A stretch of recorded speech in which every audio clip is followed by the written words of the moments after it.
비욘드 스타틴 이름을 붙여봤는데 나름대로 비욘드라는 것은 우리가 지금까지 심혈관계 위험을 낮추기 위해 스타틴을 내가 알기로는 뭐 10년 넘게 20년 동안 약사 생활을 시작한 이후부터 스타틴은 계속 해왔는데 스타틴이 LDL 콜레스테롤을 낮추지만 스타틴 이후의 약물들은 사실 스타틴보다 더 좋은 약이 없나? 왜 아직까지 그런 게 안 나오지? 라는 그런 생각을 최근에 좀 하게 됐던 것 같습니다. 스타틴을 계속 복용하는 사람들을 보면 10년씩, 20년씩 복용을 하게 되는데 이 사람들은 스타틴을 복용하게 되면 평생 먹어야 되나? 우리 엄마가 LDL 콜레스테롤 수치가 높아서 스타틴을 처방을 받아서 약을 먹다가 약물을 끊었는데 스타틴을 먹어야 하는 기준이 뭘까? 아니면은 스타틴을 또 끊는 기준은 뭘까?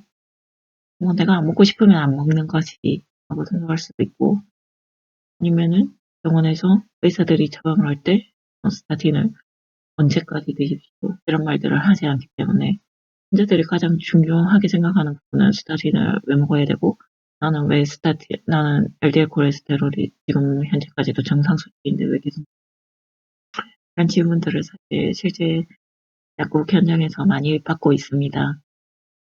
그래서 궁금한 것은 스타틴을 언제 끊어도 되는지 아니면 끊을 수 없는 사람들은 어떤 사람들인지 나름대로 조사를 공부를 해봤는데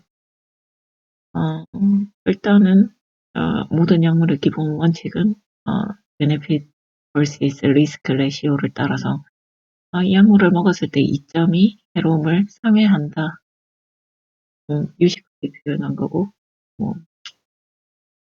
이 약물을 먹었을 때 해보다 이점이 훨씬 더 높을 때 약물 치료를 계속하게 되는 거죠.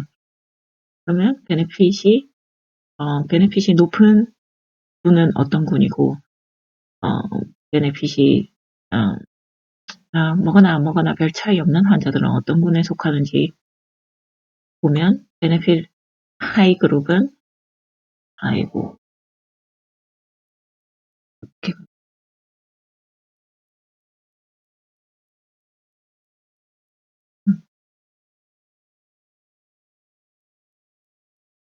베네핏 하이 그룹은 2차 예방과 1차 예방의 차이가 뭔지 이해를 해야 되는데 1차 예방은 LDL 콜레스테롤이 높지만 아직까지 한 번도 심혈관계 관련 이슈가 없었던 환자들, 예를 들어서 스텐트를 한다든지 아니면은 어큐 코로너리 신드롬으로 응급실에 내원을 한다든지 이렇게 혈관이 좁아져서 응급실에 가야 됐다든지 그러한 사건이 없었던 사람들을 1차 예방이라고 하고 2차 예방은 이전에 한 번이라도 그런 적이 있었고 그리고 그런 사람들은 베네핏이 훨씬 높다. 앞으로 두 번, 세 번 있을 가능성이 한 번도 없었던 사람들보다는 굉장히 높기 때문에 그리고 이형 당뇨 환자 85세 미만에 왜 85세 미만이라고 한다면은 베네핏 리스트에 들어가는 기대 수명 낮은 환자를 보면 85세 미만에서는 그래도 약물 치료가 어느 정도 약물 치료를 해야 할 이유가 앞으로 살아갈 날이 더 많기 때문에 그렇지만은 기대 수명이 앞으로 이제 뭐 5년 이내 앞으로 5년밖에 안 남는다 그러면은 굳이 약물 치료를 해서 계속 먹어야 되는가 라는 그런 의문을 가질 수 있겠죠. 그러면은 베네핏이 떨어지기 때문에 약을 더 먹어서 약을 더 복용을 하는 경제적인 문제나 다른 부작용의 문제 그런 문제들 때문에 그럴 때는 차라리 끊는 게 나을 수도 있다. 그다음에 reduced harm이라는 거는 저용량을 사용했을 때 분명히 부작용은 아토바스타틴 5mg, 로슈바스타틴 5mg씩 사용을 하면은 그래도 심혈관계 위험이 대략 30%에서 40% 상대 위험도긴 하지만 30%에서 40% 내외에서는 심혈관계 위험을 낮출 수 있기 때문에 저용량으로 사용을 해서 계속 꾸준히 복용하는 것이 나을 수 있고, 인크리즈드 함이라는 것은 간 질환이 있어서 간 질환의 문제, 그런 합병증 문제, 당뇨,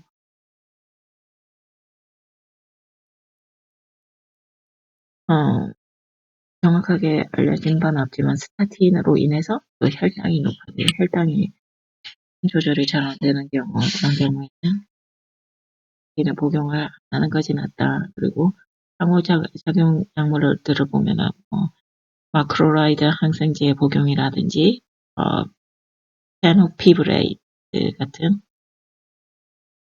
다른 또 고지혈증 약물 같이 복용을 하는 경우, 뭐 딜티아젬이나 그런 것들을 복용할 때 스타틴 혈중 농도가 높아져서 더 부작용의 가능성이 많아지니까 그런 경우에는 차라리 끊는 것이 좋다. 그래서 이 표가 가리키는 것은 그런 뜻입니다. 그리고 스타틴을 변경 이유로서 봤을 때 첫 번째는 가격이고, 스타틴을 복용을 로지부스타틴을 복용을 하다가 그다음 다른 스타틴으로 스위치한다고 하는 다른 변경을 할 때는 가격적인 부분이라 그러는데, 우리나라 같이 보험이 잘 되는 경우에서는 사실 가격은 크게 문제가 되지 않는다고 생각은 하는데 모르겠습니다. 일단은 이유는 가격이라고 하니까. 그 다음에 두 번째로서 부작용이 있는데, 부작용에는 머슬 리레이티드 에더버스라고 하면은 근육 렙도마이알로시스가 가장 큰 이슈가 되는데, 근육이 녹아서 이제 심부전까지 된다. 그런 위험한 질환이죠. 렙도마이알로시스 같은 경우는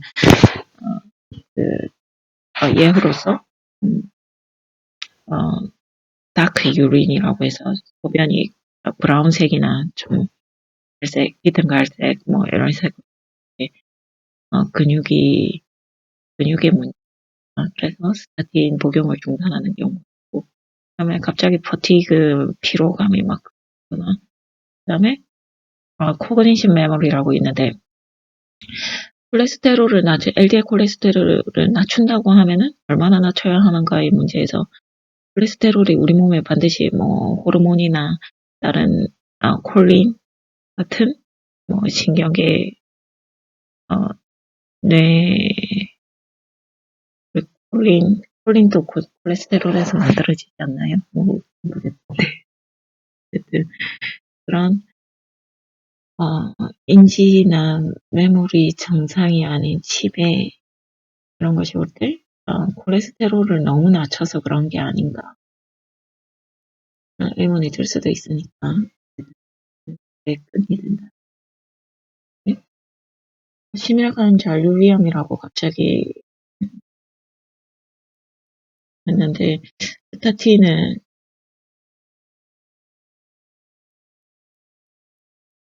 복용을 하는데, 만약 스타틴을 복용을 해서 LDL 콜레스테롤이 70 이하로 떨어졌다. 70 이하로 떨어져서 그러면은 이 사람 LDL 콜레스테롤 너무 정상인데 계속 약을 복용을 해야 되는가 말아야 되는가. 그래서 의사들이 그렇다고 해서 갑자기 스타틴을 끊어주진 않지만, 네. 계속 약물은 복용을 하지만 뭐 다른 도구를 이용을 해서 위험을 평가를 하게 되겠죠. 또 그쪽으로 모니터링을 하고, 이 사람의 어, 혈관을 모니터링하거나 혈관 상태를 모니터링하거나, 그렇다면은 그 혈관 상태에서 콜레스테롤에 의해서 생긴 트롬보스 같은 것이 혈관을 어떤 식으로 더럽히는지 혈관을 좀 깨끗하지 않게 하게 하는지, 그거를 척도를 알아본다고 한다면은 아마 이게 HSCRP라는 High Sensitive C Reactive Protein이라는 수치가 아닐까라고 생각을 하는데, 이것 같은 경우는 전신 염증 상태를 나타내는 수치라고 합니다. 그러면은 콜레스테롤도 정상이고 혈압도 정상으로 돌아왔고, 약물로 당화혈색소도 정상이고